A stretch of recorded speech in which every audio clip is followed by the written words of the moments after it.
নমো নমঃ সুপ্ৰভাতম শ্ৰীমদ্ভগবদ্গীতামৃত আজি শ্ৰীমদ্ভগবদ্গীতাৰ ক্ষেত্ৰ ক্ষেত্ৰজ্ঞ বিভাগ যোগ নামৰ ত্ৰয়োদশ অধ্যায়ৰ ৩২ সংখ্যক শ্লোক। এই বিশিষ্ট শ্লোকভাগী হৈছে এনেধৰণৰ: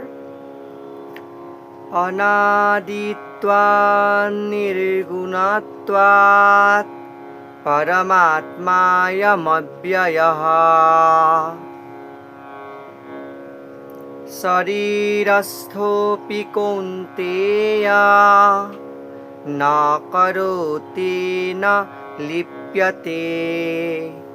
এই বিশিষ্ট শ্লোকভাগীৰ অসমীয়া অৰ্থ হৈছে এনেধৰণৰ: হে কৌন্তেয়, যিসকলে শাশ্বত সত্যক সাক্ষাৎ কৰিছে তেওঁলোকে এইটো দেখা পায় যে অব্যয়টো বা আত্মাটো চিন্ময়, শাশ্বত আৰু ত্ৰিগুণাতীত।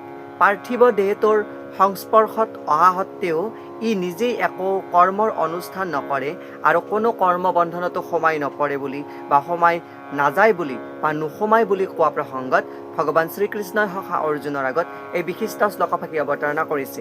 শ্লোকভাগীৰ মাধ্যমেৰে ভাষ্যকাৰে ভৌতিক দেহাটোৰে জন্ম লোৱাৰ যি জীৱাত্মৰ জন্ম লোৱাৰ কথাটো পাৰ্থক্য ইয়াতে দৰ্শন কৰাইছে। কিন্তু প্ৰকৃততে যে জীৱাত্মাটো সেয়া হৈছে শাশ্বত, আৰু এই শাশ্বত আত্মাটো সাক্ষাৎ কৰিছে যিসকলে দেখা পাইছে, যে বুজি পাইছে যে এই আত্মাটো নিত্য অব্যয়, যাৰ ন ব্যয়, যি শাশ্বত ত্ৰিগুণতকৈও ওপৰত, তেতিয়া তেওঁলোকৰ এই দেহাৰ মাজত থকা যি সংস্পৰ্শত অহাৰ পিছতো কোনো কৰ্মবন্ধনত সোমাই নপৰে, যি এই কথাখিনি উপলব্ধি কৰিব পাৰে বুলি ইয়াতে উল্লেখ কৰিছে।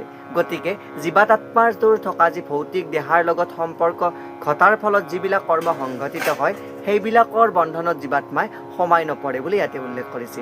এয়াই উক্ত বিশিষ্ট শ্লোকভাগীৰ সৰল গুঢ়াৰ্থ। ধন্যবাদ।